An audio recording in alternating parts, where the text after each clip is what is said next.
তো ভাবলাম এটা তোমাদের সাথে শেয়ার করে দিই, এই জিনিসটা তোমাদের সাথে।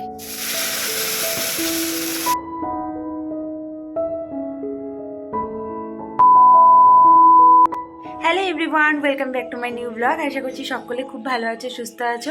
এখন বাজে ঘড়িতে 10:30, সোমবার আজকে। তো ব্লগটা একদম সকাল সকাল শুরু করে দিলাম। বিছানা তোলা একদম গোছানো কমপ্লিট, এগুলো সব মা তুলেছে, আমি তুলিনি। আমি উঠে শুধু চা খেলাম, চা খেয়ে ভিডিওটা হাফ এডিটিং করলাম, কারণ অনেক দেরি হয়ে যাচ্ছে, তাই হাফ এডিটিং করলাম। আর এই যে এখন যাবো রান্নাঘরে, গিয়ে আটা মাখবো, মা রুটি বানাবে। তো চলো ব্লগটা এখন থেকে শুরু করছি। আশা করছি আজকে ব্লগটা খুব খুব ভালো লাগবে, তো স্কিপ না করে দেখতে থাকো। তো এখন বাকি এডিটিংটা পরে করব। এখন যাই, গিয়ে একটু আটা মেখে দিই তাড়াতাড়ি। তারপরে মা আবার যাবে একটু ব্যাংকের কাজে, আগের দিন মিসিং ডেরি করেছিল, তো নতুন করে ব্যাংকের বই হবে আবার, তো আবার ব্যাংকে যেতে হবে যার জন্য। আর এইদিকে মা সকালের সব কাজকর্ম সারা হয়ে গেছে, ঠাকুর ঘর মোছা, বারান্দা মোছা, ঠাকুর ঘরের তুলসী তলা ধোয়ানো, এগুলো সব করা হয়ে গেছে। তো আমি এদিকে চলে আসলাম সকালের খাবার রেডি করতে। আর যেহেতু আমরা রেশনের আটাটাই খাই, কারণ ওই আটাটা কিন্তু ভীষণ ভালো, তাই মানে কিনে এক্সট্রা করে খাওয়া হয় না। কিন্তু এই আটাগুলো মনে করো একবার চেলে নিতে হয় ভালো করে। একবার যদি আটা ছেঁকনি দিয়ে তুমি চেলে নাও, তাহলে অল্প যে ভুসিগুলো থাকে সেগুলো আর কি চলে যায়, তাহলে আটাটা বেশ ভালো হয়, মানে রুটিটা বানালে আর কি। আগে তাও মনে করো দুবার করে চালতে হতো, এখন তো দুবার করে চালতে হয় না, একবার চাললেই হয়ে যায়, বেশ একদম সাদা ফটফট। আর আগের আটাগুলো কিন্তু এত ভালো ছিল না, আগের আটাগুলো অনেক লাল লাল ছিল, তখন আমরা প্রায় কিনেই খেতাম।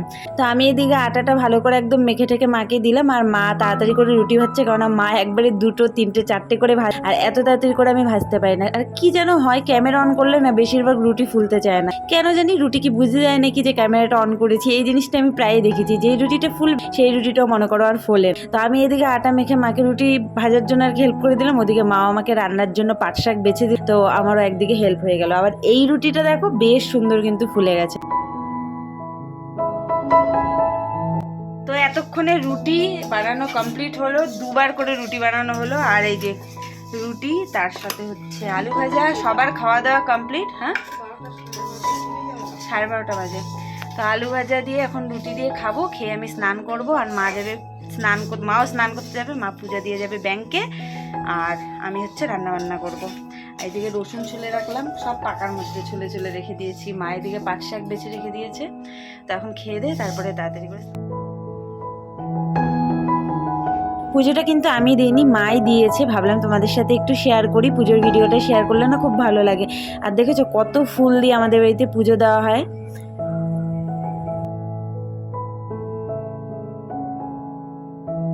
এইমাত্র যা স্নান করে আসলাম, এসে এই যে ভাত বসিয়ে দিলাম। মা চালকে আগে ধোয়া ছিল,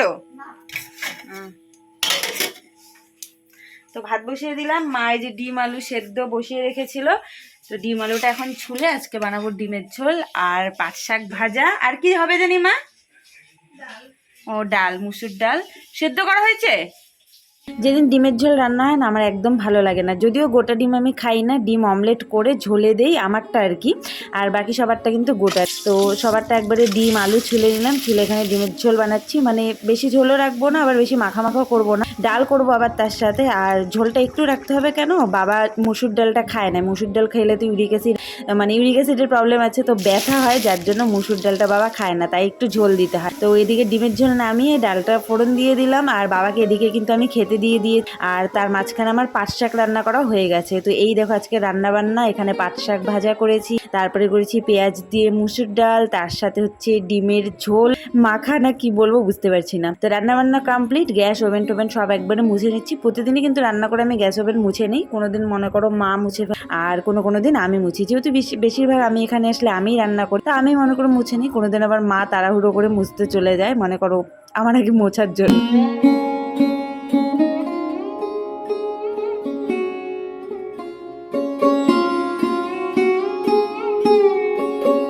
রাত বাজে এখন প্রায় 10টাও না, ঠিক 10:30 বেজে গেছে। আর আজকে প্রচণ্ড গরম একদম, মানে টেকা যাচ্ছে না, এত গরম। তো বিকালের পর থেকে আর ব্লগ কন্টিনিউ করি, ভাবলাম কি একঘেয়ে ব্লগ কন্টিনিউ করবো, সেরকম কিচ্ছু ছিল না। সন্ধ্যাবেলার চা খাওয়া, ওগুলো ব্লগ আর মনে করো সেরকম কিছু ছিল না দেখানো হতো, তাই দেখাইনি আর। তো এখন একটা জিনিস নিয়ে বসলাম, তো ভাবলাম এটা তোমাদের সাথে শেয়ার করে দিই, এই জিনিসটা তোমাদের সাথে শেয়ার করা হয়নি। যখন দাদা ওরা ছিল না এখানে, তখন ওদের সাথে গিয়েছিলাম। আমাদের এখানে একটা মল হয়েছে রিসেন্ট বলতে 1 এক বছর মনে হয়ে গেছে। তো ওটা হচ্ছে গ্রসারি মল। তো ওখানে এরকম অনেক কিছু রান্নাঘরের জিনিস, মানে অনেক ধরনের মোটামুটি এটা টুকটাক অনেক কিছু জিনিস পাওয়া যায়। তো সেখানে গিয়ে আমি এটা অফারে পেয়েছিলাম। অফার বলতে বেশ অনেক দাম কম ছিল। আর নতুন কিচেন হয়েছে, তো আমি এখন নতুন জিনিস কিনতে ভীষণই ভালো লাগে আমার। কিচেন ডেকোরেট করবো, জানি না কবে পুরোপুরি রং ঠং কমপ্লিট করতে পারবো, কিন্তু যাই হোক টুকটাক কোনো কিছু এরকম কমের মধ্যে পেয়ে গেলে আমি নিয়েই নিই। তো সেটাই নিয়েছিলাম, তাহলে তোমাদের সাথে একটু শেয়ার করে দিই। তো এইরকম বক্সের মধ্যে, তো এটা হচ্ছে 4টা কৌটো, দাঁড়াও খুলে দেখাচ্ছি। তো এখানে এই যে মানে কাচের জারগুলো কিন্তু, আর বেশ সুন্দর ঢাকনাগুলো দেখো কতদিন হয়ে গেছে না, ধুলো পড়ে গেছে। এইরকম ভাবে এখান থেকে খোলা হয়। 1 2 3 4, প্রথমে বলে দিই এটার দাম কত নিয়েছে। 4টা নিয়েছে 129 টাকা। এগুলো হচ্ছে স্টিলের ঢাকনাগুলো, আর এই যে মানে জারটা সেটা হচ্ছে কাচের। তো ভীষণ সুন্দর জিনিসটা, তোমাদেরকে খুলে দেখাচ্ছি। তো এই হচ্ছে জারগুলো। বেশ সাইজটাও কিন্তু খুব একটা বড়ও না, খুব একটা ছোটও না, ঠিকঠাক। মনে করো মশলা টশলা এটা সেটা রাখতে পারবা, হলুদ গুঁড়ো, লঙ্কার গুঁড়ো, তো এইগুলো টুকটাক জিনিস রাখতে পারবা। তো বেশ সুন্দর জিনিসটা তোমাদেরকে ব্যাক ক্যামেরায় দেখাচ্ছি। তো এই রকম 4টা গ্লাস জারি, তো জারি বলতে পারো। তো যেটার হচ্ছে ঢাকনাটা স্টিলের, ভীষণ সুন্দর, বেশ শক্তপোক্ত মজবুত জিনিসটা। তো এরকম 4টা 129 টাকা। তো এই যে এটা কাচের, একটু রিস্ক আছে, যারা কাচের জিনিস চট করে পড়ে ভেঙে যেতে পারে তারা নিতে হয়তো ভয় পেতে পারো। তো আমিও এটাই ভয় পেয়েছিলাম। আমার সাথে বৌদি ছিল, যে দাদা বৌদি এসেছিলো, ও নিতে ভয় পাচ্ছিল। তো যার জন্য ও আর নেয়নি, কাচের জিনিস ওর হাত থেকে পড়ে ভেঙে যায়। তো আমার ভীষণ ভালো লেগেছে। আর তোমরা আমার ব্লগ যারা দেখো তারা জানবে, ভালো লাগা জিনিস আমি কখনোই ছেড়ে আসি না। তো তারপরে আমি নিয়ে নিয়েছি, ভাঙবে না কী হবে সেটা পরে দেখা যাবে, আগে ইউজ তো করে দেখি। তো এইরকম ঢাকনাটাও বেশ ভালোই আছে, বেশ ভালো শক্তপোক্ত। আর জারটাও কিন্তু ভীষণ কিউট সুন্দর। আর এই যে এরকম সাইজে। তো এটার মধ্যে লঙ্কার গুঁড়ো, হলুদ গুঁড়ো, এগুলো অনেক কিছু রাখতে পারবে। যেমন আমি চা খাই গোলমরিচ দিয়ে, গোলমরিচ এগুলো রাখতে পারবে, অনেক কিছু টুকটাক মশলাপাতি বিশেষ করে রাখার জন্য ভীষণ সুন্দর। এই তোমাদেরকে দেখানোর ছিল, যেটা আমি দেখাইনি এর আগে। ভেবেছিলাম দেখাবো কিন্তু আর দেখানো হয়নি, তাই ভাবলাম আজকে দেখিয়ে দিই, কারণ আজকে ব্লগে সেরকম কোনো কিছু নেই। তো কেমন হয়েছে অবশ্যই কমেন্ট করে জানিও। আর আমার মনে হচ্ছে দামটা যথেষ্ট আমি কমেই পেয়েছি, কারণ 129 টাকায় 4টা এরকম জার, ভীষণই সুন্দর আমার মনে হয়েছে। ক্যামেরাটা একটু আগে ঘোলা ছিল, যা একটু কীরকম দেখা যাচ্ছিলো, এই যে দেখো খুব সুন্দর। তো কেমন হয়েছে কিন্তু কমেন্ট করে অবশ্যই জানিও।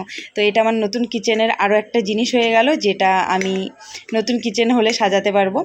এই নিয়ে মনে হয় 2-3টে জিনিস হয়ে গেছে। আর নতুন কিচেনের জন্য আরও একটা বিরাট দামি জিনিস একটা চলে আসছে, যেটা হচ্ছে তোমাদের সাথে গিয়ে একবার ওই বাড়িতে শেয়ার করবো। যবে ওই বাড়িতে যাবো তবে একবারই শেয়ার করব।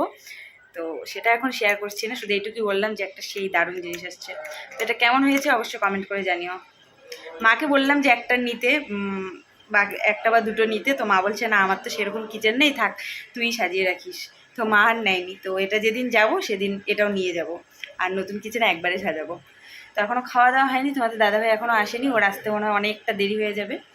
তো আজকের মতো ব্লগটা এখানে এন্ড করছি। ভিডিওটা ভালো লাগলে লাইক কমেন্ট শেয়ার করো, নতুন হলে চ্যানেলটা সাবস্ক্রাইব করে দেখা হচ্ছে নেক্সট ভিডিওতে।